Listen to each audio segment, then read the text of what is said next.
This year, experience the NHL playoffs your way. Want to watch a single? Do or die Game 7, a full week of heavy-hitting back-and-forth series. Then check out Sling's 1, 3, and 7-day passes. Watch the Chase for the Cup on ESPN and TNT, starting as low as $4.99. No long-term contracts or overpaying. Just live hockey at home or when you want it. Sling lets you do that. Visit sling.com to learn more. And now, it's 10 a.m. Let's just get down to it. And it's time for your sports fix. Strap yourselves in, folks. From two guys who have covered the teams you're passionate about for years. We are professionals. This is Jake Scott and Ben Anderson on 97.5 The KSL Sports Zone. Jake and Ben, 97.5 The KSL Sports Zone. A happy Friday to one and all. However you may be listening, streaming, the YouTube, the KSLSports.com, over the air, our friends in the future who are podcasting the show. Being absorbed. We like being absorbed. We appreciate you all. We appreciate everybody. Yeah. It's great. You having a good Friday, Ben? Always. Is there a bad Friday? That's not true. I've had bad days on Friday, sure. Why? Just because it's a Friday doesn't mean a dentist appointment or that something? dictates what kind of day you're going to have? I don't know. I think consistently Friday probably my best day of the week. If I had to average them out over the 7 days a week for my life, Friday's got to be up there. Happy for you? Thank you. Appreciate that. Okay. All right. Well, I wish I wish I could just guarantee myself a good day. I can't guarantee once it. every 7 days. I can't guarantee nice. it, but odds are pretty good. Okay. Yeah. Well, that's good for you. I hope everyone follows suit. Yeah. I mean, I'm sure that somebody criticized James Dolan on a Friday game and got arrested. Got investigated. Did you see that story yesterday? I did. A little bit of it, yeah. I didn't listen to the whole Pablo Torre episode, or I think he wrote it up too. I haven't read the whole thing. But talking about James Dolan and we already knew he had basically MSG, the actual building was a surveillance state. Uh-huh. Didn't we find that out during the Charles Oakley thing? Or some component. Or maybe it was a politician he said he wasn't, like, that had him tracked and weren't allowed in the building. I can't remember why that story first surfaced. But apparently he just sits up there at his command center, and if you tweet a bad thing about the team or him or whatever, he just automatically finds you. Yeah. And then has you kicked out, prosecuted, whatever. Whether it's mic'd up or the AI tracking that they're able to do with people's faces or whatever, yes, he will find your tweets, he will find you, and he will pressure you or have you investigated. At least that's kind of the theory from not even a theory. I guess there are reports that that's what's happening from Pablo Torre. Honestly, I don't know how such sensitive people make it into leadership. I guess with James Dolan, he was born on third base, so maybe, his success in life and personal capabilities do not go hand in hand. There is, and because neither you or I, maybe you more than me, I have zero power over anything in my life. I don't have the ability to get paranoid, but we talked about this. I thought Kyle Whittingham got a little bit paranoid as a head coach. Quinn Snyder got very paranoid, I thought, as a head coach. Howard Hughes famously locked himself in a room. I don't think this is paranoia. You don't think this is fear of the outside, people around you, and then using that power to punish people? No, I think this is pettiness. Okay. And for some reason, he cares. No, that's what I'm saying. Like, if you want to apply it to a different person, I don't know why Adam Silver feels like he has to listen to everybody that talks to him. Oh, the gambling companies are mad, or Oklahoma City called and complained. What? Why have a little? If you make it to a point where you have leadership, isn't that because you at least should project confidence that you know what to do? Yeah. Like, you're an owner of an NBA team, don't you need to project confidence that you at least kind of know what you're doing? And that includes, like, just ignore the idiot in the 8th row. Who cares? I don't know. If you want to draw a comparison and localize it, I think Ryan Smith would tell you that his, I don't want the biggest mistake, but a mistake was the Jazz uniform thing, right? wanted to do a bold move and move to the yellow and black. Yeah. Got backlash and waffled and backed away from it. Maybe he wouldn't say that was a mistake or whatever, but I never understood, like, if you're going to do something bold, don't you expect that? Don't you expect backlash? You know what I mean? Yeah, absolutely. Why would you be sensitive The more to it? power you get, the more you're going to anger people. Yeah, I don't It's get natural. You know, Ben, people will reach out and criticize you from time to time. I know after a good cry, you're really able to put it behind you quite effectively. I can flush it. I don't understand why the owner of MSG, the Knicks and the Rangers and the Sphere, for crying out loud, is like, look what Pickle 254 just said about my ownership capabilities. Have him disciplined. I don't get that. How do you go through life? I don't think you mentioned this, but the genesis of this is that last year, a security member who I don't know if got fired or has left MSG is suing the company for this type of surveillance that they have that they say is too invasive, crosses the line into people's privacy. Oh, I'm sure on the back of the ticket, not that there is such a thing anymore, but Lord knows what you agree to. But it's like we said, if you buy a subscribe to ticket. Disney Plus and You can also die of an allergy. you can get shot on Disney property and they can't sue you. It happened. Somebody died of a food allergy. They went to sue Disney, and Disney's like, "Are you a Disney Plus owner? Because you didn't know that Sorry, you waived all right to litigate any of this. So let's go." Yeah. But yeah, what do you feel the need for that in the first place? Like, this goes beyond security.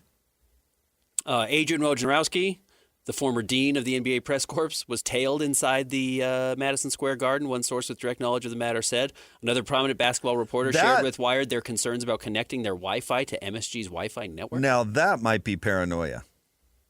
With Woj. With Woj and tapping into They're following me. tapping into media's Wi-Fi or whatever. That's pretty wild, don't you think? Yeah. Like, what kind of sick person lives life like that? And I have heard that the Like Jazz's that. security is quite robust. There's cameras all over. Yes, Yeah, the yeah. ability to identify you by your seat, et cetera, who bought your ticket, et cetera, is trackable, and I suspect that's the case with inside of every NBA But arena. at is this Ryan point. Smith sitting up in the surveillance office scanning Twitter and then ejecting anybody with a critical thought? No, I think Ryan's done a pretty good job of handling criticism. In fact, if you want to say any criticism of Ryan, is that he does really listen to the fans. He really listens to people, but not let me get revenge on them. He's like, oh, you didn't like that? Let's not do that anymore. Well, that's his whole concept, right? Of what am I looking for here? Data. His surveys? Yeah, surveys. Yeah. Sorry, God, you can't come up with that word.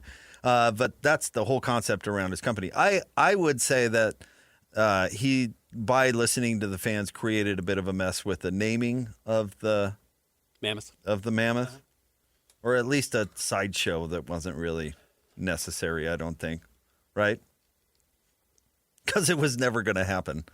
The survey was never going to pick the name of the team. Yeah, Well, for very good legal reasons. clearly. Yeah, Clearly. They did try to pick the name. It didn't work. It was more difficult. Yeah. But yeah, I mean, just for even critics of Ryan Smith, just be grateful that you're not rooting for a team owned by James Dolan. No, absolutely. If this guy's doing this about this, how's he running everything else? Yeah, and do your best to fight becoming James Dolan. Anyways. Do you think Leon Rose secretly likes that James Dolan is this way because that means he's not bothering him? Yes, I do. So by stalking fans in the arena, he's not bothering Leon Jalen Rose. Brunson's probably been like, there's a guy up there. You should track him. Don't worry if I'm playing defense or not. It's got nothing to do with you, James. Oh, man. Well, we know Jalen Brunson will never have to play defense as long as Rick's on the bench. Right. Whoa. Hey, Jalen doesn't do that. You can't ask him to do that. Dad, he asked me to play defense. Dad, tell him we don't do that. I'll talk to him, son. What an awkward dynamic. I still can't believe that's a thing. I love my father. I'm glad I don't work with him. Or work for him. Yeah. Well, And I know there's a lot of people imagine that working for your son. work for your... Because Jalen Brunson's dad works for Jalen. Yeah, that's a different dynamic, actually, than working for you. You're right, because Rick isn't the boss. No, at all. No, Jalen is the boss. Rick does not have that job. if it were not for Jalen. Correct. You're right. Jalen is the daddy in this scenario. Daddy Jalen. But you know what? Later in life, if my daughter wants to give me a job, I get that I'd want. All right. Sure. Yeah. Pay the bills. Just sign me up. Thank you. I shouldn't judge. I should not judge. But anyway, back to local ownership. I mean, Ryan Smith, you were giving him a lot of credit yesterday for making the playoffs and the playoff series and all of that. I think the one thing from a on the ice / on the court perspective, the smartest thing that he has done has empowered the basketball operations person, whoever that is. He thought that Bill Armstrong was pretty good at his job coming up from Phoenix. Locked him in. Yep. Empowered him. There you go. I'll be working on the what did they settle on the name for the Zamboni? The Mamboni? No, it's the other Zamoth. one. The Zamoth. Yeah. I'll be launching the Zamoth and working on getting us on TV. Yeah. I'll take care of the seats. You worry about the hockey side of things, which is smart. And then I know he had a previous relationship with Danny Ainge, but Danny Ainge is one of the best general managers of all time. Mm-hmm. And if you hire Danny Ainge, you know what you can't do? Tell him what to do because his name is Daniel R. Ainge. Yeah. I have no idea. It felt like an R. I think we do know this. Like a Reggie, like a Reginald. Daniel Reginald Ainge. You think? Ray. Wow. Oh, way to go. Yeah. Woo. I'm on fire today. Daniel Ray Ainge. Yeah, I'd go by DR, Dr. Ainge. That has a good ring to it, though. I like Why is there no the period short there? middle name. Is there no period after Doctor? Oh, those are my initials. DR Ainge. It's not Doctor. No, it's just DR. Did you know that? Do you know what the S stands for in Harry S. Truman? No. Nothing. Oh, it's just S? It's just an initial. Oh, did he make it up? No, that was He was his born name. that way. Yeah. Okay. I might have blown that with my kids' names. They've got middle initials, but Just you missed the boat on I should just just giving done them initial. like this F. is W. What does the W stand for? Nothing. Nothing. Not W. a dang thing. That's it. No, I think you're right, and I do think along those lines. And I don't know exactly what his job is. I know he's handled some not media relations stuff, but some relationships when it comes to like equipment and gear and fan stuff. But along those lines, Bill Armstrong has been clearly enabled to do his job, and I'm sure his job was very suppressed when he was in Arizona because they didn't have any financial tools to play with. Equally, Chris Armstrong, who was a big hire by Ryan, coming in when he bought the Coyotes and was not with the team previously. From what I understand, people in the building really, really like Chris Armstrong. So Chris has done a very good job as well. Well, then he retained Jim Olsen on the Jazz side when that purchase went through. So I think he's been pretty good at spotting. And shout out to my guy Chris Barney, who's the CRO over there and was with the Jazz previously. You and I both very much liked Caroline Klein, who I think Ryan identified as a star very early as well. So I actually think he's pretty good at hiring people and empowering them to do their jobs. I think Which, so too. if you want to get back to Jim Dolan with the Knicks, they've had a mild amount of success. Mild. Now, I know you've tried to give them the title several times, Ben, but they've had a mild amount of success. Uh-huh. What do you credit that mild amount of success? New York. Not really where I was headed because they've failed in New York a lot for like 20 years. Leon Rose He's done a better job than but because anybody else in that building. He's a big enough guy that he can tell Dolan to leave him alone. Yeah. Like even Phil Jackson wasn't that, you know what I mean? Or Isaiah Thomas was the opposite of that. That's why he kept getting the job. Well, that's James Dolan's mistake. So, yes, getting Leon Rose was his first good addition that he's maybe ever made. But New York still consistently is the greatest thing about the Knicks. It's the best draw about the Knicks. It's the thing. People do want to go play in New York. But it's not the reason for their mild amount of success. They've been in New York for a long Correct. time. It alone and is not sucked good enough to win. forever. If that was the case, the Clippers would be good. Yeah, sucked forever. And now they're having a mild amount of success. And it's simply because they've hired a basketball guy and are allowing the basketball guy to do the basketball things as opposed to Jim Dolan, who's like a wannabe rock performer. I don't know what his expertise is. The Sphere looks pretty cool. Yeah, that's fine.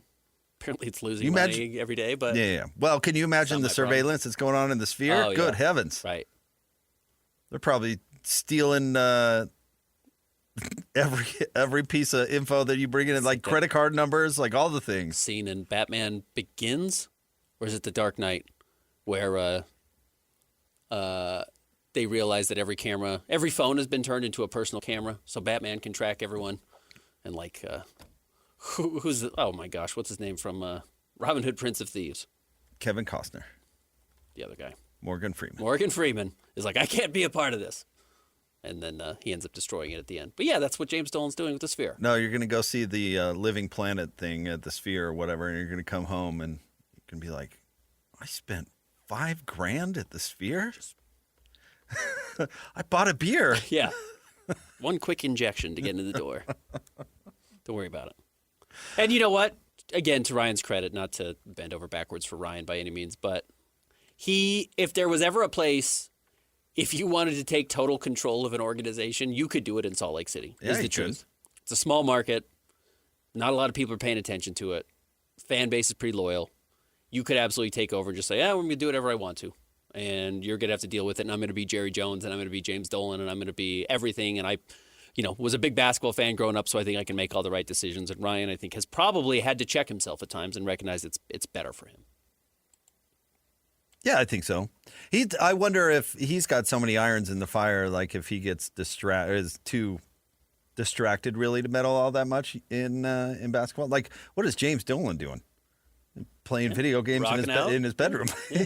Practicing his guitar solos and playing on the trade machine. Pretty sure his dad bought him MSG because it was his like inherited. It's like, what would you want? Yeah. Here's your boost in life. Oh, buy me the Knicks. Radio City Music Hall. Okay. Yeah. Okay. I guess so. You know what? I haven't been to the Sphere, and I've kind of wanted to go. I think maybe I'm changing my tune. Okay. Because of James? Yeah, I don't know. Because you're afraid of what you have to give up to get in? A little, and I don't know if I want to pay money to put in his pocket. And frankly, I wouldn't put it above him to be scanning local bozo radio stations to hear who's trashing him. Yeah, you might not get in. Yeah, he's going to have me roughed up or something. Yeah, I don't want that. Ben, do you think like a Groucho Marx kind of get up would fool it? Just the plastic nose with the glasses and the mustache? Yeah, probably. Like Bobby Valentine in The Dugout? This is from a Wired article, he keeps a close eye on his venues too, speaking of James Dolan, including Radio City Music Hall and the Sphere in Las Vegas. Last March, Dolan's security team blocked a graphic designer from seeing a concert. The designer years earlier had printed and sold half a dozen T-shirts reading Ban Dolan. He's locked out whole firms worth of lawyers, even keeping out a mom who was trying to take her 9-year-old Girl Scout to a Christmas show at Radio City Music Hall. Yeah. Killing it. Some mom trying to take her Girl Scout to Radio City Music to like the Christmas show with the Rockettes. In one of the most iconic venues out there. Whoa, ma'am. Oh, I'd love to see Jimmy try What T-shirt are you wearing underneath that? I'd love to see Jimmy try to do that to Nazi old Scott Esquire. Yeah. I'd want to see it so bad. Behind the scenes, the atmosphere is so rooted in paranoia that former Knicks players warn one another about the rooms being bugged, and staffers worry about being watched when they go to local bars. People are afraid, top to bottom. You can't look at Mr. Dolan when he's walking past. No, you can't look at him, one current member of the MSG security team says, adding that his bosses will sometimes say, you're too close to one, or that's what we call Mr. Dolan, Executive 1. Sean is filling in for Christian today. How many rooms have you bugged recently? Are you that kind of guy? No. You're not paranoid about what Lloyd's saying in his office? No. I live with the results either way. Yeah, can you imagine bugging Lloyd's office? Imagine. What are you talking about? Lloyd watching Netflix. The secrets. Yeah. I bugged Lloyd's office years ago. That's how you've stayed ahead of the game. It's really it's a rudimentary, setup. It's just like one of those like kids walkie-talkie kind of things, and I think it ran out of batteries quite some time, but it's probably still there. This graphic designer, Frank Miller, attempted to see the concert at Radio City Music Hall and received a trespassing notice. Yeah, you did. Take that. What an insane person. You should be careful, though. He's hearing this. All I did was say they shouldn't have traded for Karl Anthony Towns. Yeah, right. I didn't like what they gave up to get Stoudemire. Tibbs was running those guys into the ground. What do you want me to do? You're never welcome here again. That's crazy. It is. Yeah. Well, you got endless money, a lot of power, let me ask you this. and a bunch of yes men around you. And Jim Dolan might be both of these. But if you are rooting for a franchise, would you rather have it owned by a crazy person or a dumb person? Crazy's more encompassing than dumb. So you can be crazy like a fox. You know, I think Mark Cuban's crazy. He won a championship in Dallas. I think I'd almost rather have a dumb person. Most people are smart enough to know what they don't know. But a dumb guy's not. But I mean, how dumb would you have to be to, well, I don't know. That's a good point. But I figure a dumb guy would at least be smart enough to hire somebody to make him look good. I don't know. I don't know if dumb people do that. Sounds like a smart guy move to me. Yeah, like how dumb are we talking about? I suppose that's the question. Yeah. Are we talking like Chris Humphrey's dumb? Because then the lights wouldn't stay on. Yeah, right. You wouldn't. There's a game? What? Basketball? Thought this took care of itself. Or are we talking like me dumb? You'd be fine. Oh, being an NBA owner? You'd be fine. I'd be so in over my head. You would be, but you'd figure it out. Oh, yeah, I'd hire the smartest person I could and then take credit for every good thing they did. Yeah. CEO. Naz Scott. You just said it. Right. Smart enough for that. But Jimmy might be crazy and dumb. He might be the magic elixir. Yeah. Bad combo. Bad combo. Because that behavior isn't just dumb behavior. That's pretty crazy. Yeah. All right. Top 3 stories of the day at KSLSports.com. Coming up next, Jake and Ben, 97.5, the KSL Sports Zone. I'm here on the job site with Dale, who's a framing contractor. Hey, good morning. Dale traded up to Geico Commercial Auto Insurance for all his business vehicles. We're here where he needs us most. Yep, they sure are. We make it easy for him to save on all his insurance needs, all in one place, with coverage that fits his business and bottom line. Oh, I shouldn't have looked down. It's all right. We're so far up here. Look at me. Take a deep breath. No, I'm good. So good. Get a commercial auto insurance quote today at geico.com and see how much you could save. It feels good to Geico. It's time to break down the biggest stories of the day. This is the top 3 stories of the day on KSLSports.com. 97.5, the KSL Sports Zone. Jake and Ben, 97.5, the KSL Sports Zone. It's time for the top 3 stories of the day. KSLSports.com, brought to you by J. Brooks Jewelers. Cherish your love with J. Brooks Jewelers. Explore their expertly crafted engagement rings made from the finest materials. J. Brooks Jewelers. Sean's filling in for Christian today. Where do you want to start, Sean? Number 1, Utah Mammoth getting ready for their first ever playoff game on Sunday. The late game. 8 p.m. on Sunday night. Going to be a late one. That's great. You're not working the game. No, I'm you not. have to watch it. I don't like the late starts are just I don't know. This is me getting old, but I like it to fit right in my day. Sure. You know why the NFL is so great? It fits right there in the middle of your Sunday. You know what I mean? Yep. Even the late game starts at 5:30 on Sundays. Whatever it is. Whatever the NBC game is. But it's fine. No, it's very exciting. The Mammoth will have plenty of time to drive in from Cedar City because that's where I said I would make them stay. Yeah. I wouldn't let them stay in Vegas. No. At very least, put them in Henderson, right? Yeah, nowhere exciting. Nowhere fun. Nothing luxurious. Welcome to Summerlin. That's not how Ryan operates, though. He's going to have them living large. You think? Do we know where they're staying? I'm sure they're staying at whatever the amazing hotels are on the Strip. Yeah. The Holiday Inn Express? If that's where you want to go, on the old Strip. What's the one you like? Oh, at in Fremont Street? Oh, I'm a Golden Nugget guy. There's some other really nice ones over there. The one they had the Mountain West Conference Media Days at, the new one on Fremont Street, they've improved. Is super nice. Yeah, the one with the I think that's the one with the giant TV by the pool. You've probably seen the videos online.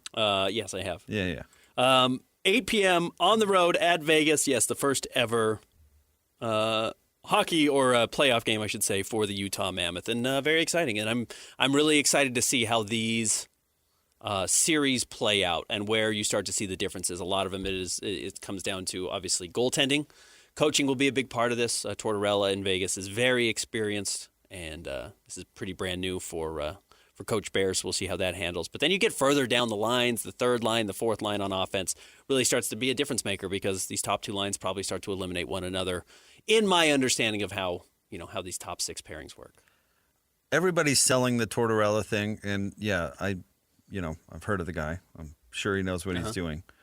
And Vegas played very well to close the season, but that can't be an advantage. Having a coach for 2 weeks, going into a playoff series, like that wasn't an advantage for Denver last year in the NBA. Agreed. It wasn't an advantage for Memphis, whatever it was 2 years ago. There's no way We did see Jerry Sloan dance circles around Adrian Dantley when Adrian Dantley had to take over for George Karl. Now, Adrian Dantley was brand new, hadn't coached basically at all ever as a head coach, and obviously Coach Bear has been a head coach for 5 seasons now, so he has seen plenty on the ice. Yeah, but Tortorella's the Adrian Dantley. He is a little bit the Adrian Dantley. He's the new guy. He's the only one who's coached. He's coached the team for 2 weeks. I don't see how that could possibly be an advantage. Now, I would also flip this, and not flip it, but to look at what Tortorella has done, where they are 7-0-1 since he took over. They beat Vancouver, who's not a playoff team, Calgary, who's not a playoff team, Edmonton, who is a playoff team, Vancouver, again, not a playoff team, lost to Seattle, not a playoff team, did beat Colorado, certainly their best win, beat Winnipeg, not a playoff team, and beat Seattle, not a playoff team. So they played Colorado and Edmonton in their final 8 games. Only 2 of those teams are playoff teams. And they did win both of them on the road, so that's a feather in his cap. But it's, to use a word you really like, is a pretty squishy schedule. It's pretty soft. Yeah. So they went in to the end of the season playing well, but beating up on a bunch of really bad teams. If it were an advantage to fire your coach 2 weeks before the playoffs, we'd see a lot of teams would do it. A lot of teams would do it. Like, hey, you're a good, not great team, but you're going to make the playoffs. Well, can your coach 2 weeks before it starts? Yeah. And hire somebody new, a real fire breather. And, well, I don't know. I buy into the sometimes you need a new voice in the room. That is absolutely a thing. But I still don't think it can be an advantage. The guy's only been on the job for 2 weeks. They might be a little bit, and again, this is not a perfect comparison, but if we're talking NBA, it might be a little bit Los Angeles Clippers-y, where they have some really elite talent. Jack Eichel is great. Mitch Marner's great.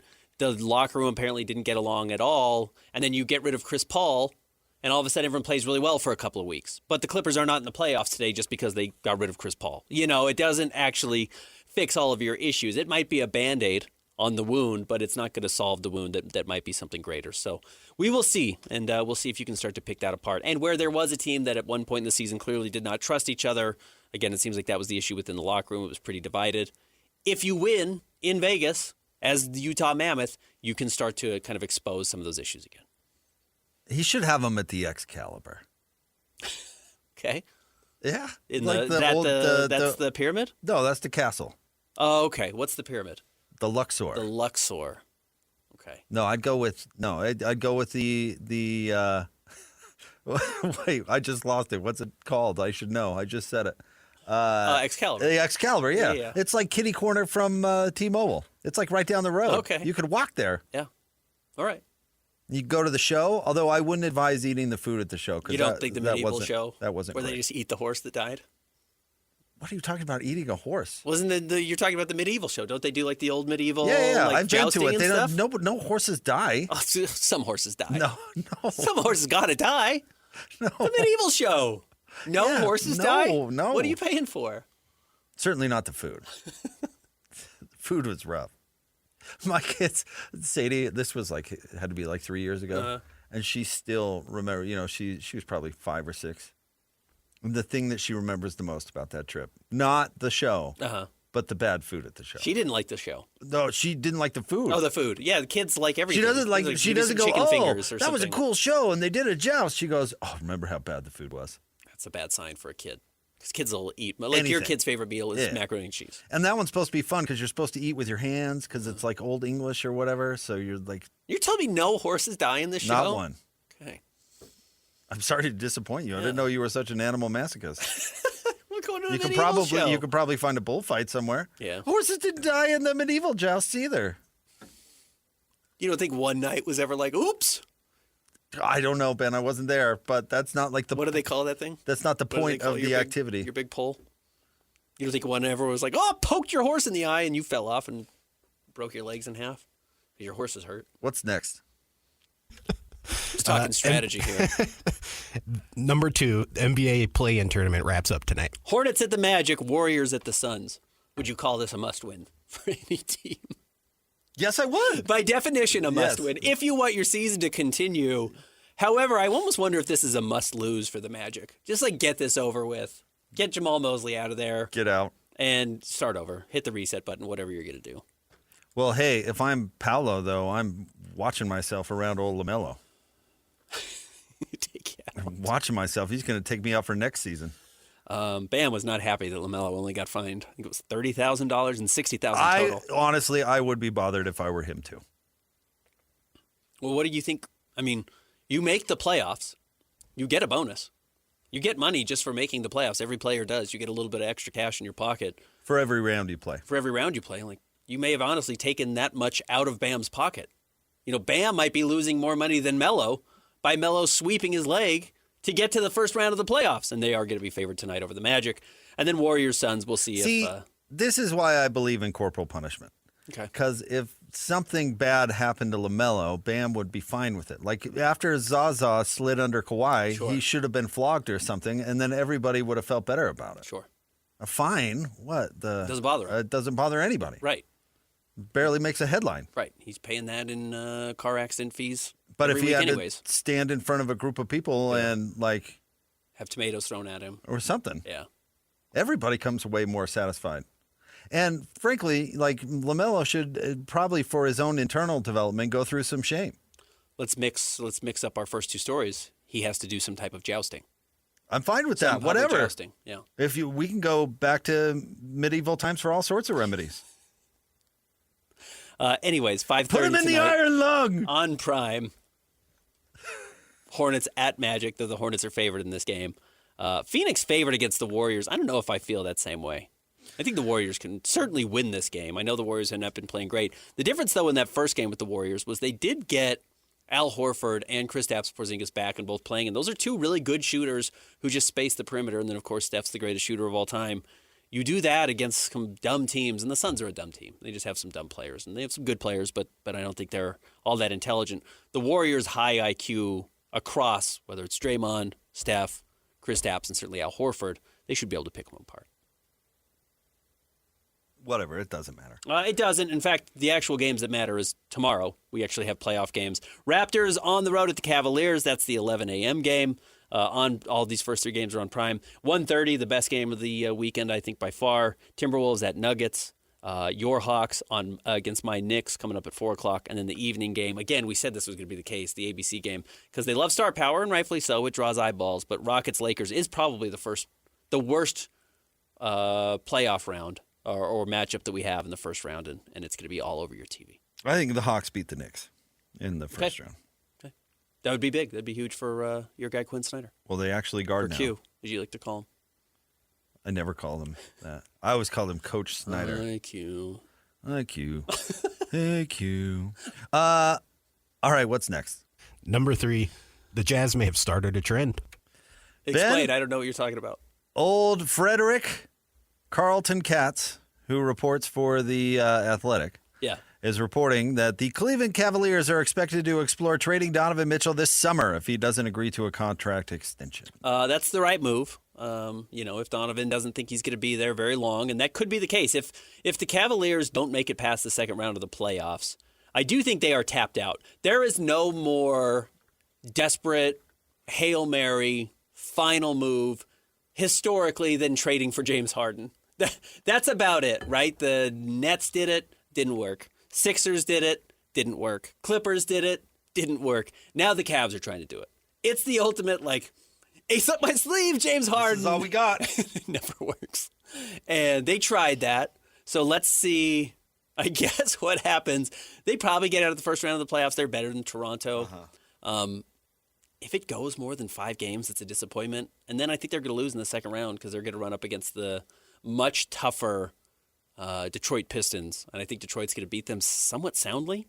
And then you're going to have to start wondering, where do you get better? How do you improve? And does Donovan actually think there's a route to get there? It is crazy how history repeats itself. I mean, his Cleveland experience and his Utah experience, extremely Very similar. similar. Yep. I mean, a honeymoon period where Yep. the sky's the limit and it's all roses and sunshine. And then it's not, because there's a limit to how far that can take you. If and then he's your best player. All of a sudden, you're kind of planning everything around that guy, and you can't move off of it, and he can't win you games in the fourth quarter because he's not good enough. And then he's kind of like, oh, maybe I'll leave. So he holds your feet to the fire, and then the decision becomes kind of easy, like, okay, well, I guess you got to move. I guess we got to move. And you know what? The funny thing is, if you have Evan Mobley, who's a very good player, Jared Allen's okay. He's a pretty decent player. You've got some okay pieces around him. You can trade Donovan, get stuff back, and probably be just as good. And the truth is, the Jazz probably could have been close to as good had they moved Donovan and gotten talent back and just tried to win right away. Like, they would have taken a step back, don't get me wrong, but if your cap is the second round of the playoffs, what does it really matter? And right now, I think the Cavs are running into another year where their cap is the second round of the playoffs. Yeah, I'm telling you, history repeats itself. Yeah. Donovan needs to be the second or third, maybe, best player on a contending team if he ever wants to get a title. And I don't think his brain/ego works that way. There is something. Again, I remember the day the Jazz traded Donovan Mitchell. I looked at the Cavs roster and I said, man, they are really betting on Evan Mobley becoming the best player, becoming Anthony Davis. Because if you had to prime Anthony Davis and Donovan Mitchell, you probably can compete for a title. But if Evan Mobley doesn't turn into Anthony Davis, you're limited. And Donovan Mitchell maybe doesn't let you turn into Anthony Davis because he is so ball dominant. They should trade him to the Knicks for the Sphere. We get property. The Sphere. Old Dan Gilbert gets the is Sphere. There a nickname, player nickname? Is that what they're calling OG Anunoby now because he's a little round? The Sphere? The Sphere? No. James Dolan's Vegas property. Yeah, no, the venue. Okay. Even though it's losing money, it's still really cool. And I can't imagine the CIA, I'm sure, is jealous of the surveillance equipment. If they have an ugly exit and Donovan doesn't play well, though he generally plays very well in the playoffs, I do think you'll hear his name in some trade rumors. Well, his numbers are good in the playoffs. I don't know if you want to say plays really well in the playoffs, frankly. Sure. His numbers are really good in the playoffs. I mean, he had historic numbers against Denver in the bubble. What did that get everybody? 7 games. It's a loss. 4 straight losses to close it. His numbers look good, Not though. 4 straight losses. Allows players to come into the locker room and said, hey, it's your clown's fault. I had 40. Well, see what happens. Stay tuned. We'll have more Jake and Ben coming up next. 97.5, the KSL Sports Zone. This year, experience the NHL playoffs your way. Want to watch a single, do or die Game 7, a full week of heavy-hitting back-and-forth series? Then check out Sling's 1, 3, and 7-day passes. Watch the chase for the cup on ESPN and TNT, starting as low as $4.99. No long-term contracts or overpaying. Just live hockey at home or when you want it. Sling lets you do that. Visit sling.com to learn more. Whether it's the Jazz, Utes, Cougars, or Aggies, these guys have got you covered. Time to eat, fellas. You're locked on to Jake Scott and Ben Anderson. 1, 2, 3, move it. On 97.5, the KSL Sports Zone. Jake and Ben, 97.5, the KSL Sports Zone. Hey, we're teaming up with Beehive Meals. We're honoring people that impact sports in our communities. Nominate the youth sports volunteer you know for the Beehive Meals Hero of the Week. Go to kslsports.com/contest. Listen every Thursday to JJ and Alex for the winner. It's the Beehive Meals Hero of the Week. Jake, the San Diego Padres are finalizing a sale for an MLB record $3.9 billion. This is the Padres, who I know have been competitive lately, but are not one of the great franchises historically when it comes to baseball. Let me ask you this. Is this a good sign for getting baseball to Utah? What, the price tag? The price tag skyrocketing for these teams. I mean, this is over $1 billion more than the Mets just sold for. And I just say just, but in the last half decade. Well, I mean, the price tag on all this stuff is going crazy. So I don't think that this is an indication of that. I think, yeah, if the Millers are going to buy a major league franchise, it's going to cost. It's going to cost a true fortune. Yeah. What's the expansion franchise in the NBA? What was the number there? 5 to 10. I thought it was 7 to 10. Okay, 7 to 10. Something insane. Yeah, I don't think that's how it might be good news is I'm sure Major League Baseball wants to settle any up in the air ownership situations that they have going on before they expand. There was family squabble over the Padres for the last 3 years because the old man died. I can't remember what his name is.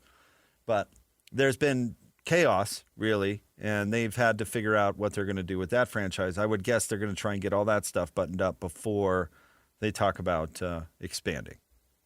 That's usually how it works anyway. Yeah. So in that sense, I'd say it's a good thing. Okay. But I don't know. I'd say if there's an ownership group that's gearing up for a Major League Baseball team, I'd be putting together $5 to $10 billion probably. I don't think you're looking at $2 billion. No. You know, it's crazy that. What did we decide Ryan Smith bought the Mammoth for? The final price tag? Yeah. I don't know. It was not that much. I mean, it's a lot, more than anyone else has. But he officially purchased the Coyotes franchise for $1.2 billion in April of this 2024. I think there's a real chance they're worth double that already. I don't know about that. The NHL and how they're valued is different. It is than different. Major League Baseball. Major League Baseball franchises are worth brings in a bunch of money. Are worth far more. They do. So, but man, it's going to be. I don't know how much money the Millers have. I have no idea. I know they sold all of their dealerships and shifted their business identity and got some decent money for the Jazz, but clearly not what the Jazz are worth today. You can price billionaires out of some of these conversations. Oh, well, it's going to be a group. And it's going to be a group. It's going to be the Millers plus several people. That's part of the reason these price tags have gone up so much is these uberly rich people want to get in on a group because it's the world's best place to park your money. And I mean that literally. The world's best place to park crazy amounts of money. Second best. Behind what? Target gift cards? Illegal trade. Like the drug business? Those guys seem to make a lot of money. Those guys seem to do very well financially. They do, but there's also risk factor. You got to look over your shoulder. There's a lot of risk in that line of work. There's zero risk in owning. It's pretty safe. You can be the worst. Donald Sterling was the worst NBA owner maybe in history, and I'm not even just talking about his scandal that ended up. No, his performance as an owner. His performance as an owner was so awful and so rock bottom. What do you think? We'd have to Google it. What do you think the profit Donald Sterling made on the Clippers was? Oh, at worst. Oh, I mean they. What percent increase? Oh, in the thousands, probably. In all honesty, because Ballmer came and bought it for double the cost already. Like he just outbid everybody because he knew that's where money was going to be going. Didn't he buy him for something like $4 billion? It's $3 billion, I think. $3 billion. Yeah. And he knew he was never going to lose a cent. What it was just he probably bought it for a couple $100 million. Yeah. You know, maybe not 1,000, but several 100%. If you were to just park money in the Dow, what return do you expect? 12 on a good year. On a great year. Yeah. Yeah. The average is probably like 7. You know, so if you just have billions of dollars hanging around and you got to do something with it, you just can't leave it in the savings account. That's not how it works. You buy a sports team. Yeah, I'm with you. All it does is just double in value or whatever. I mean, we've looked into the profit that Larry Miller made. He bought it for what, $15 million? Mm-hmm. Gale sold it for 1.5? Pittsburgh Penguins are in the process of being sold by the Fenway Sports Group, which, by the way, weren't they working with Ryan on something at some point? Maybe I'm totally wrong. For $1.7 billion, so they've only gone up $500 million. No, who's the Australian guy who has a part interest in the Jazz? I mean, these groups, these uberly rich guys get in on these groups, and they just know they're never gonna lose their money. Mike Cannon Brooks, who I've seen walking around the arena once or twice. It's like, you're worth how much? You're worth $15 billion. Honestly, he just looks like the most normal guy. The NBA lost money for the first time ever during the pandemic. Like everybody lost. Everybody took it in the shorts. They make up all of that and more with one round of expansion 10 years later. Yeah, right. So even when it's bad, it's not bad. Yeah. Even when you have to temporarily prop it up, it's not bad. Where this could actually be good for the Millers, and it'll be interesting along this line, is, we've got a lockout coming in baseball at the end of the season. It's coming. They're going to lock out. Half the teams want a hard salary cap, and the actual teams that matter, the Dodgers and the Yankees, don't want one at all. So teams are going to lock out. They're going to lose money next season, and then everyone's going to want to make that money back. And what's the best way, as you just said, to make your money back? Expand. Couple of expansion teams. Bring in an extra, inject $10 billion, $15 billion into the everybody's pocket. Yep. It's nice. Yeah, it's not a bad biz. That's why they do it. I mean, that's why the price tags are going so far up, because they really don't care what the price tag is, because it's not going to go down. It's like, I don't think this bubble's about to burst. It will slow, but it won't burst. Oh, I don't think so either. Not as long as people are watching it on TV. Yeah. It doesn't even have to be a lot of people watching it on TV. Yeah. Stay tuned. We will have more Jake and Ben coming up. We'll talk a little hockey as the Mammoth get set to take on the Golden Knights. We'll talk some NBA playoffs as well. Stay tuned. 97.5, the KSL Sports Zone. This year, experience the NHL playoffs your way. Want to watch a single, do or die Game 7, a full week of heavy-hitting back-and-forth series? Then check out Sling's 1, 3, and 7-day passes. Watch the chase for the cup on ESPN and TNT, starting as low as $4.99. No long-term contracts or overpaying. Just live hockey at home or when you want it. Sling lets you do that. Visit sling.com to learn more. Who's got it better than us? Your home for the best sports coverage in Utah. You're listening to Jake Scott and Ben Anderson on 97.5 The KSL Sports Zone. Jake and Ben, 97.5, the KSL Sports Zone. This is the one with Christopher Walken, right? No, that was the first one we played of the show. Oh, okay. What was this video? Outside of Las Vegas, dancing in a circle, right? With Spike Jonze. Is that what it is? I think so. Okay. I think Spike Jonze actually directed the Christopher Chris Walken one as well. Oh. But I think this is actually just Spike Jonze dancing. Ben, we don't have to dwell on this, but I thought this was funny. Okay. Cam Ward from Michigan State went on a podcast and talked about the first moment Tom Izzo went crazy when he did something wrong. You ready for this quote? Okay. Quote, he was like, "You want to be soft? You can go back to Maryland. Go be a Terp, you soft Maryland kid. You want to be a Terrapin? You want to play for him?" Referring to Buzz Williams. Uh-huh. So I do think it's funny that he just completely insults Buzz and Maryland. And this was a transfer? As a state and university to motivate his player. Cameron Ward, not the quarterback. Not the quarterback No, the for basketball Tennessee player. Titans. Okay. Of He Michigan transferred State. over from Maryland? Yeah, I think he's from Maryland. Okay.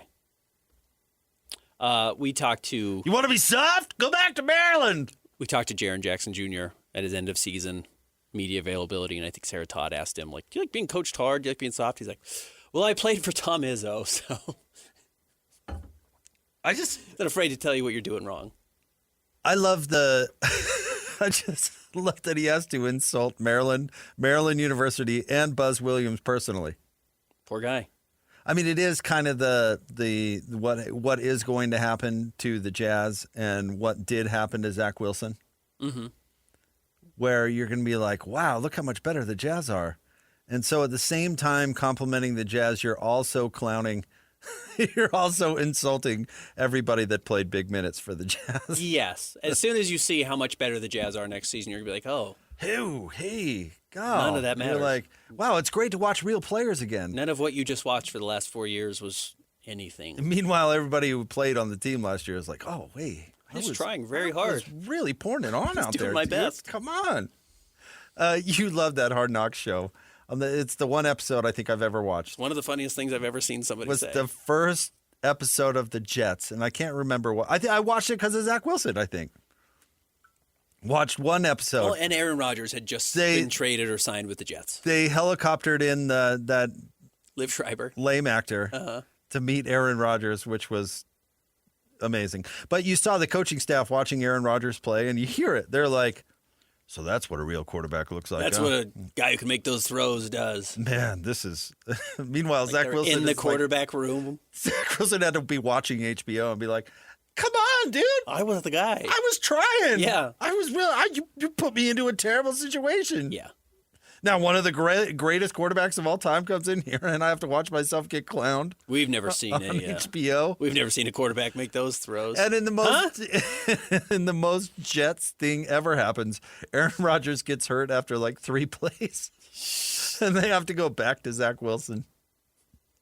This backfired. Hey, Zach, I know we were insulting you all camp on HBO. We didn't mean it. But we're going to need you to go in and play now. We have full faith in you. Go get him. Oh, man. The Jets. Yeah. That's so funny. But anyway, yeah, while trying to motivate his player, Tom Izzo is just blasting Maryland. Everybody. Well, they play next year, right?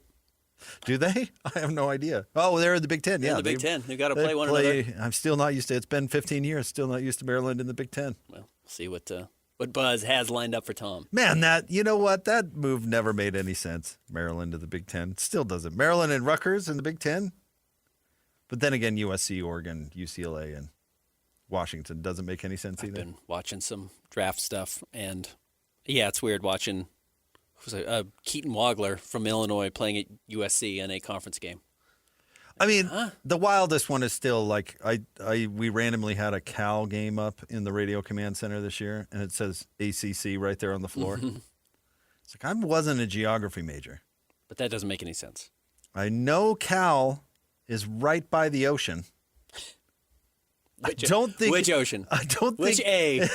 Yeah. The coast is right. Coast you got correct. the C right, but the A seems wrong. It's a whole different ocean. Yeah. Anyways.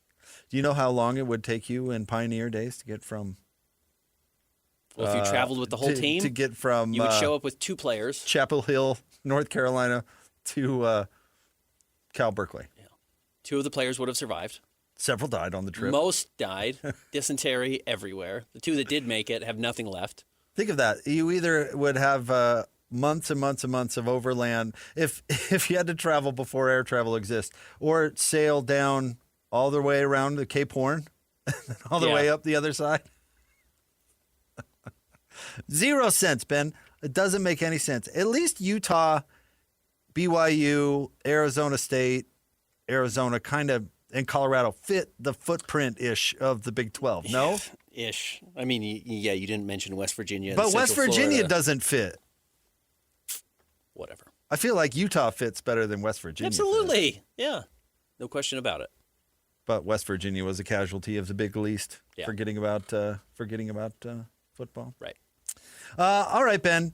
You mentioned the play-ins and how they don't matter because both are going to be just fodder in the next round. Is that true of Charlotte?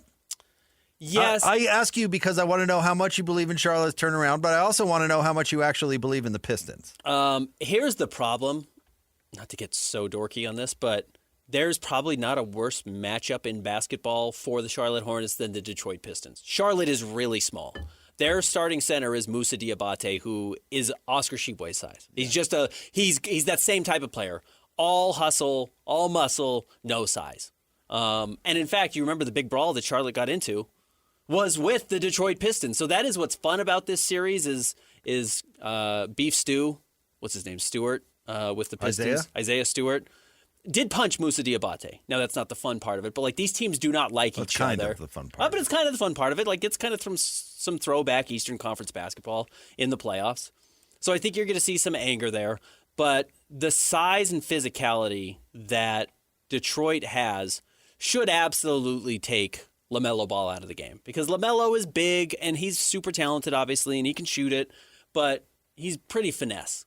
And if you've got a bunch of dudes who are absolutely happy to just hammer him over and over and commit some hard fouls, which the bad boys moniker of the Pistons has somewhat left, but when they've been relevant, they've always been super physical. And right now, with Duren, is he going to Isaiah play Stewart, because Duren's hurt. Is he banged up right now? Yeah, he's like day to day. Because if he doesn't play, well, maybe not the first game, but he will play in the series. Yes, they're going to beat up the Hornets. Actually, if the Hornets even get out of this game tonight to play the Pistons, I just think it's such a bad matchup for them.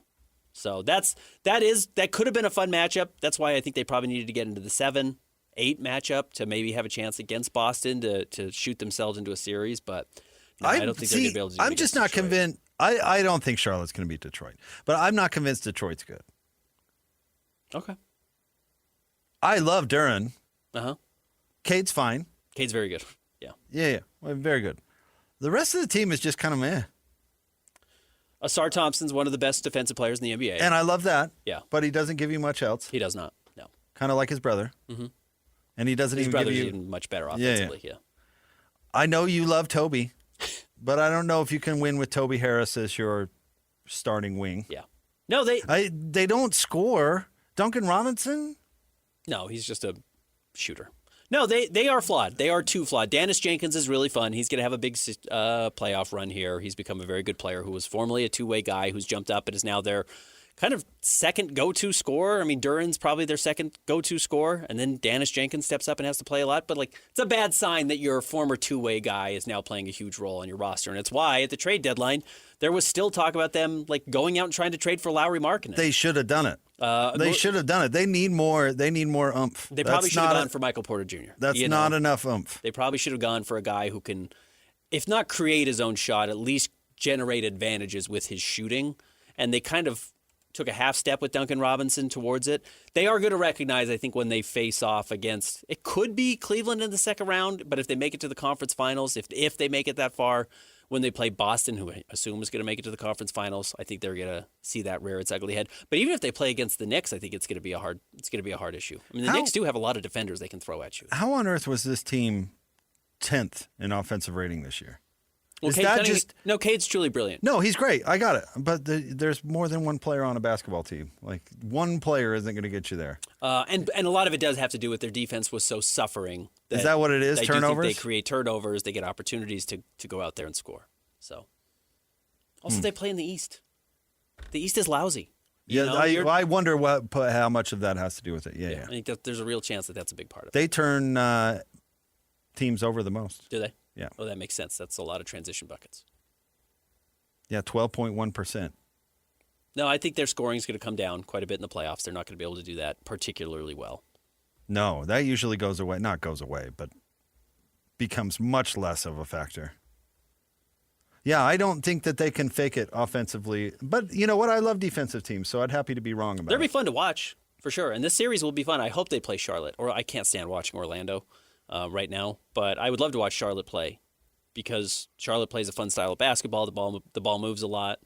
But I do think the heavy-handedness of the Pistons is fun to watch. They're very defensive-minded. All right. I have one more NBA thing for you, and we can do some hockey coming up in the next segment. Let's play a little game, Ben. You ready? Okay. Okay. Guess who, and we have no idea who has this quote. It's an anonymous quote that Chris Mannix is reporting. All right. Anonymous quote, but let's guess who it is. Okay. Quote. By the way, I'll throw this out. Anonymous NBA executive. Okay. Quote. Adam is one of the best commissioners in history, not basketball history, sports history, unquote.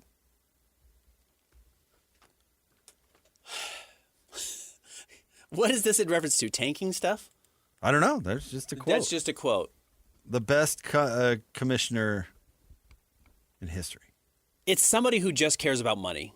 It's not somebody who really cares about the rules. So who needed the money the most? Because Adam Silver has made these owners extraordinarily rich. No question about it. I was going to say, my guess would be either Adam himself or got to be an executive, though? You didn't say owner. You said an executive. Yeah, Pelinka? Got him Luka? Could be Pelinka. I could see that. It could be. No, because I don't think... You landed me Luka? It could be Pelinka. Yeah, I could see that. Let's make that trade. Because I don't know if Adam Silver has a lot of fans around the NBA. But a couple of people have obviously benefited. But you know what? Who's benefited is the small market teams because he has introduced some parity into the league. Well, I mean, he's the whole moving TV rights away from individual teams and into the pool is not going to be is popular with the Utah Jazzes of the world. Actually, Jazz bad example because they did pretty well with their regional broadcast. But I suspect there are going to be small market executives now who are not thrilled with him because of the new tanking rules. It does not benefit small market teams. I don't think it benefits anybody. It shouldn't. It doesn't seem like it will. But small market teams do need to be bad too. I still don't know who he's trying to please on that one. Well, and right now it's not helping small market teams because he's made it harder for small market teams to get good lottery picks. I honestly think we get too focused on the size of the rules are designed to make it even. Where do big markets have their advantages now in the NBA? Maybe this is a broader topic, but so Miami, which isn't even that big of a market, and LA, and to a lesser extent, I would say New York, have some advantages in big trades and free agency. Mm-hmm. Free agency is mostly dead. I totally agree. Yeah. So that negates that. That negates it. But also where you used to be able to be if you were a small market team, you had the lottery to fall back on. You say, well, if we win the lottery, we've got a chance to get an all-star player, a superstar player. And by flattening the odds, he's made it an option for Dallas to jump up from 10. But Dallas is a big market team. I'm exactly saying, right. That's what I'm saying. He hasn't helped small market teams with tanking. He's kind of cut off the top in free agency and the bottom in tanking. I don't know if market size means nearly what it used to, or even if it meant anything then. I think that's fair. I don't know. Where big markets really had their advantage, honestly, if you want to look at something tangible, is their regional television deals paid them way more, because there are way more people that live in Los Angeles than there are that live in Salt Lake City. Now, that's still true. The Lakers have their own regional TV deal, but the way the direction, because of the death of the model in and of itself, regional TV networks are just gone. There's nobody to buy the product anymore. They've pooled resources, and you see more and more games that are now going to streaming and are under the umbrella of their national partners. I would guess what the Jazz have going, which I think Jazz Plus is cool. I love it that they put on K-Jazz. I would bet that doesn't disappear altogether, but it might. They might go the Major League Soccer route where they just put everything on. There will be a couple of teams that really fight it. That go on Apple Plus. Yeah, the Lakers will fight it. The Lakers and the Knicks are really going to fight it, because they get huge television numbers. The Clippers should fight it, but they need it now. They went internal when it wasn't advantageous financially to go internal. They were not the franchise to do that. By the way, this quote comes from an article from Mannix about the next few months being probably what will establish or define Adam Silver's legacy. And I think that's very fair. Now, the problem is he's put this on himself. Adam has backed himself into a corner where now he has to have all these solutions for tanking and the draft, et cetera, et cetera. Uh-huh. This is stuff he made via cats in the wall. Yeah, He's got to figure out how to get him out of the wall. Finally. It's all a cell phone. wall, eh? I told you at the beginning of this whole thing when somebody called to complain about tanking, you should have told them to shut up. Yeah, stop talking. Lose my number. Yeah. I've got a guy, James Dolan, who really knows some good security tactics. Oh, you know what you should do? Did I ever tell you that maybe I wouldn't do. I used to just refer Kevin Graham's number to anybody that asked for it. Mm-hmm. Like, do you need bug protection services? Oh, I might. Can I give you my number? And I just give him Kevin Graham's number. That's tough. I wonder if somebody did that. I'm getting a lot of calls right now. Wouldn't you just if you're Adam Silver, just give him James Dolan's number? Although Jimmy Dolan could do some damage. Maybe that wouldn't be a good thing. Yeah. Oh, you know who cares about this? James Dolan. Here's his number. I'm gonna start giving away Salazar's number. It's a good idea. Christian. Oh, I'm gonna start giving away Christian's number to any listener that wants it. If you want Christian's phone number, you want a direct line to us. You can. There's Christian. Should we just give it out on the air? Sure. Read it. What did you need, Sean? Sorry. Oh, we have something to give away. Love it. All right, caller number 12 right now, 801-575-ZONE. You're going to win a 5-pack of tickets. Take the fam to tomorrow's San Diego FC at Real Salt Lake match in America First Field. Kickoff is going to be at 7:30, but you could be going 801-575-ZONE, 801-575-ZONE. More Jake and Ben coming up next, 97.5, the KSL Sports Zone. This year, experience the NHL playoffs your way.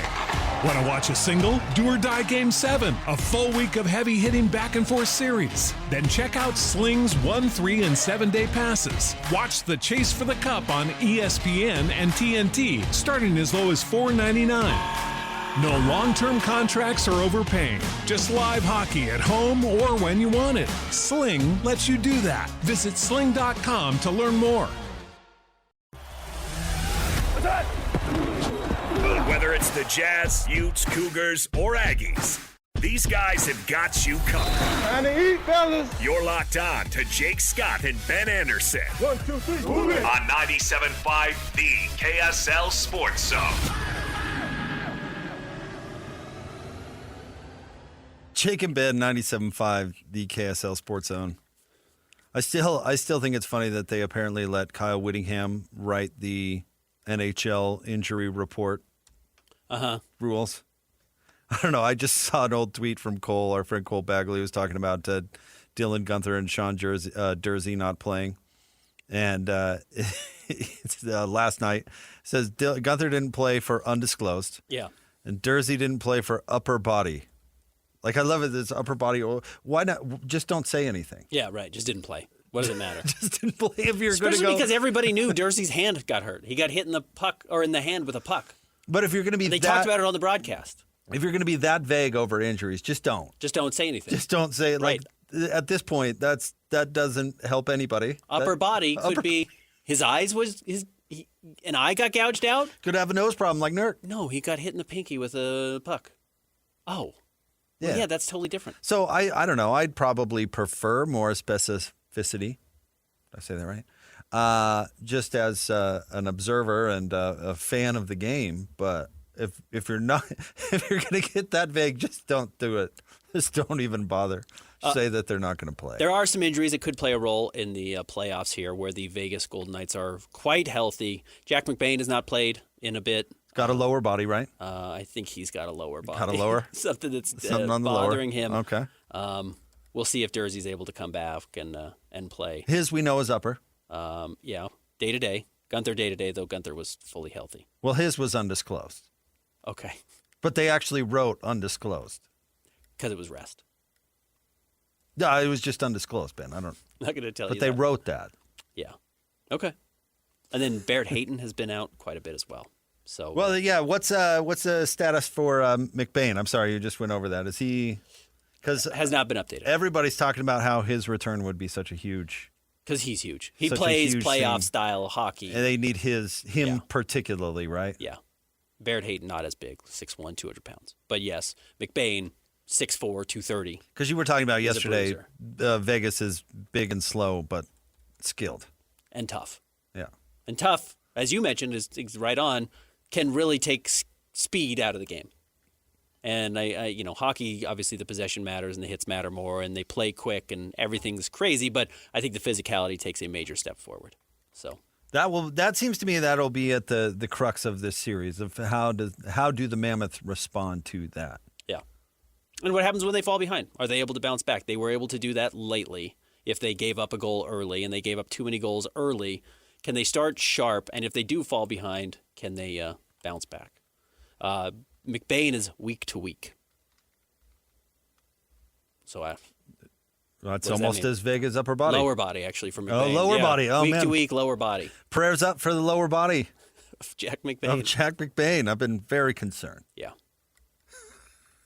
Again, I'm excited to see this. I'm excited for all these new, the first goal, the first playoff goal in Mammoth history, the first playoff win in Mammoth history. I'm excited for those things. I'm also excited to see, where does McBain matter so much in the playoffs when these guys start to really wear on one another? Isn't this type of matchup the reason they made the move for Mackenzie Weegar?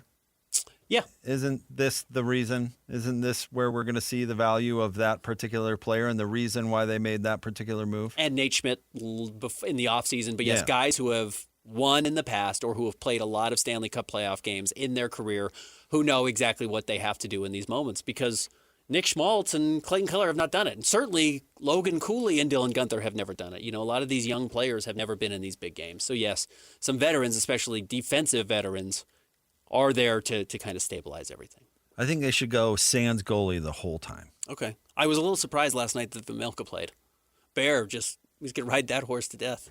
Now, Vejmelka may want to be playing. Well, that's the thing. Take long breaks. When it comes to goaltenders, Jay Stevens comes on the station a lot, but we should talk to him.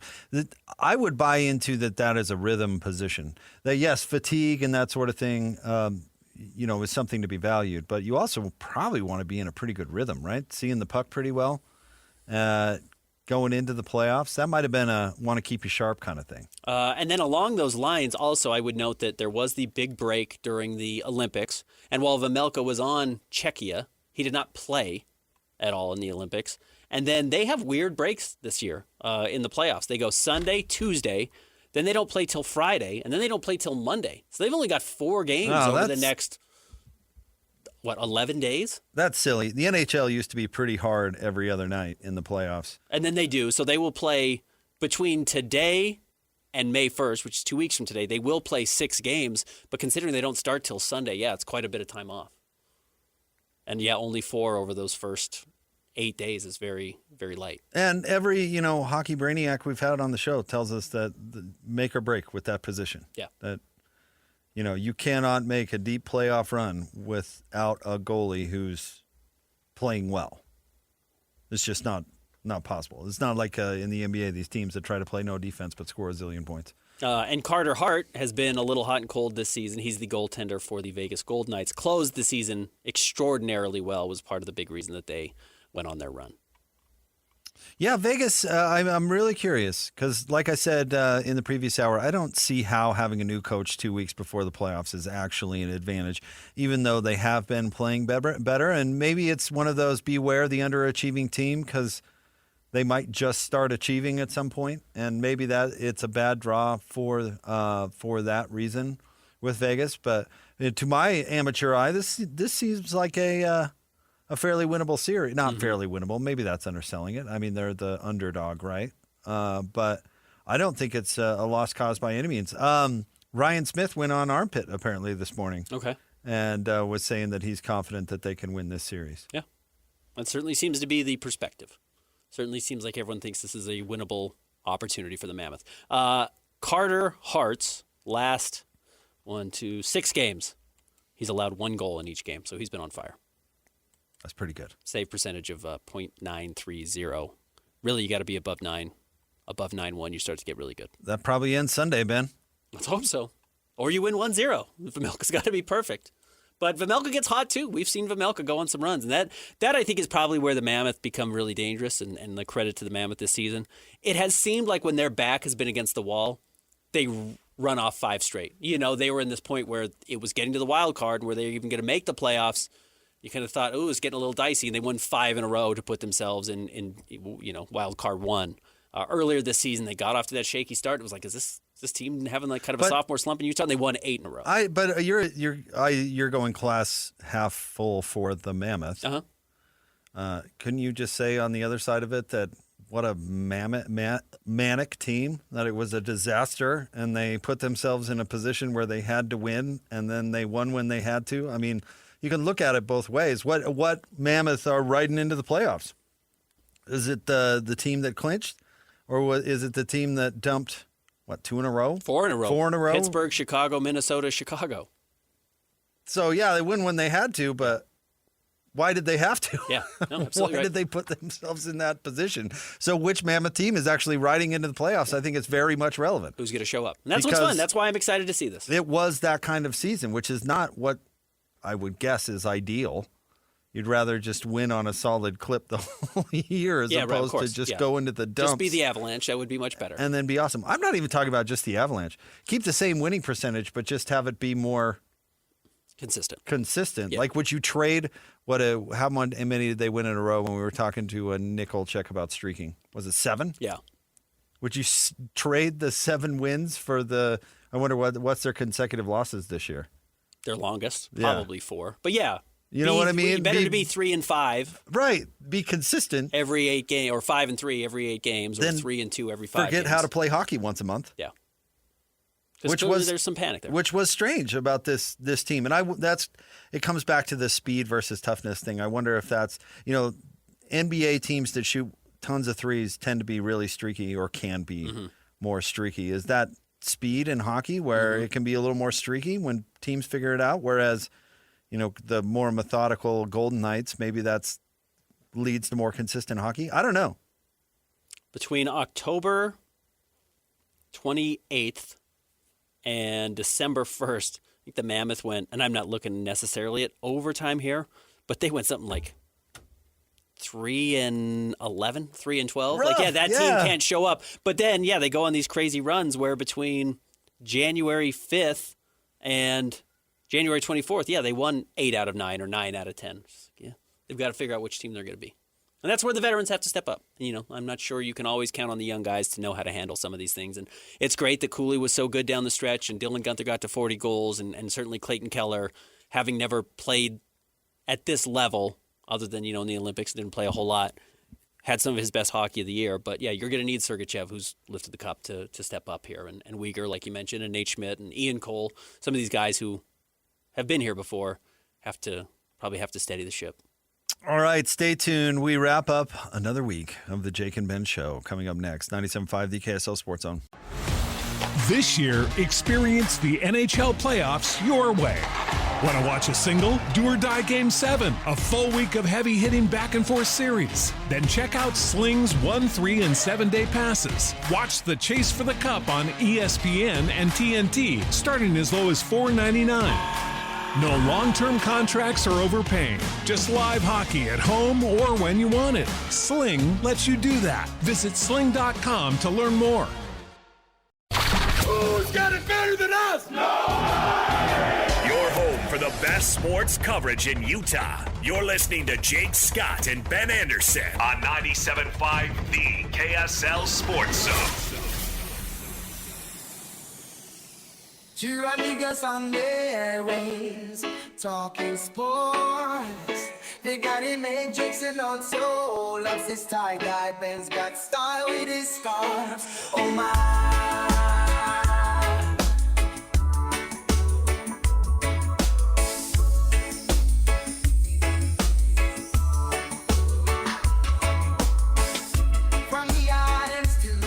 Jake and Ben, 97.5, the KSL Sports Zone. Jake, Scott, Ben Anderson.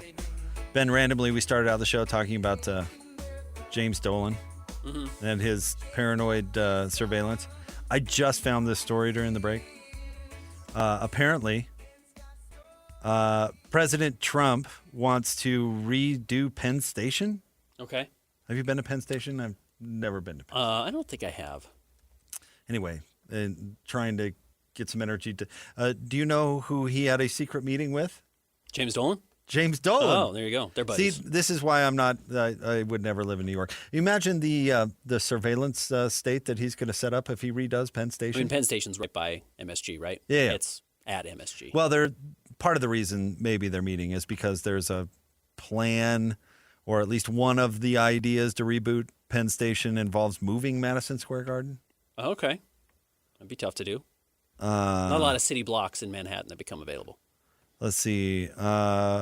One plan proposes relocating Madison Square Garden from its current location atop the station to an adjacent spot in Midtown Manhattan, Okay. a move that would require the agreement of James Dolan. Okay. So maybe that's why they're looping him in. I Maybe hope they it's have been I at hope Penn it's Station. not I don't for know. him to take over the project. Sure. I think that'd be bad news for every freedom-loving American. Agreed. James See Dolan everybody. sees everybody in the main. That's got to be the main artery of the city, right? Or the main. I think it is the busiest station. Yeah. Watch yourself. The busiest transportation facility in the Western Hemisphere. James Dolan can't wait to get his hands on that. Right. We can't let I that know everybody happen. that's coming through. We cannot. Your average American, we cannot let that happen. How old is James Dolan? Not old enough. Apparently. Way too young. 70. Is he really? Yikes. Man, I wish he was 80. 90. He looks terrible for 70. All that soft living. Yeah. Life's been too easy on James Life's Dolan. been way too easy for that guy. Yeah. He doesn't have some grizzled good looks that come with working for a living. Well, it's nice to be a son of a very rich father. Man, if I could only go back and do that again. What did Charles Dolan do? What did Dad do? Business? Oh, Cablevision and HBO. Uh-huh. Dang. That'd be nice. Must be. Yeah, his dad was like, "Hey, can I give you a boost in life, son?" Yeah, Dad, I've always dreamed of owning the Knicks. 3/4 of the city of Manhattan. Okay.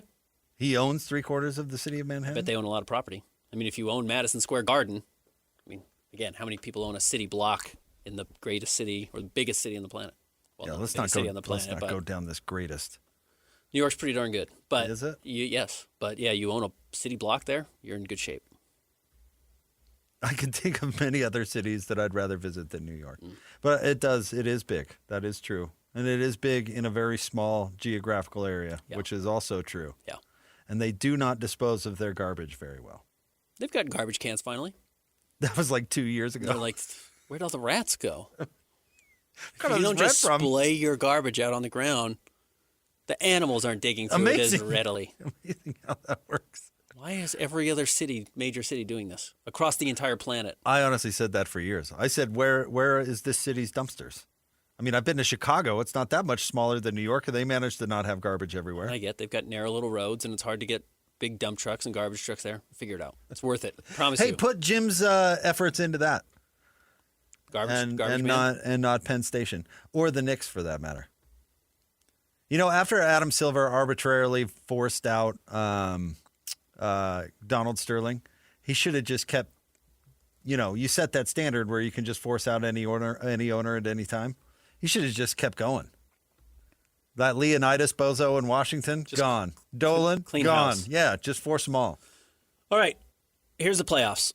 Opening round, Thunder and either Suns, Warriors, Lakers, Rockets, and I'm going to say the home team first, obviously. Lakers, Rockets, Nuggets, Timberwolves, Spurs, Trailblazers. In the West, who's most likely to have a road victory? Oh, just one? Just to start the season. When we're coming back on Monday, who won over the weekend on the road? Not the Lakers. Lakers are the home team. Okay, so the Rockets. Rockets. Uh-huh. I could see the Timberwolves beating the Nuggets. I could see the Timberwolves. In game one. And then in the Eastern Conference, Pistons or Magic Hornets, Cavaliers hosting the Raptors, Knicks hosting the Hawks, Celtics hosting the 76ers. Knicks. You think the Hawks could get this win? I do. All right. The Hawks, I think, are an interesting story.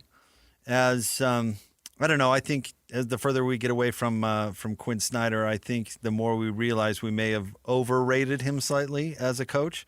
That said, I don't think he's a bad coach. No, he's a good coach. And getting Trae Young off that roster was just what the doctor ordered. Mm-hmm. And all of a sudden they're guarding and they're playing as a team and all these good things I like. So I think Atlanta will. I think they'll beat the Knicks in the first round. Okay. I think that's going to be a very fun series. I'm excited to see some of those players in the playoffs. I like Jordan Clarkson. I want to see him playing with the New York Knicks. Is he going to play? Yeah, I think he has to play. Does he? Is he in the rotation? He has been in and out of the rotation, and he got into it late and then kind of fell out of it again. So we will see how much he ends up playing. And, of course, you do trim the rotation to, Tom Thibodeau style, 8 guys. He may not be in that.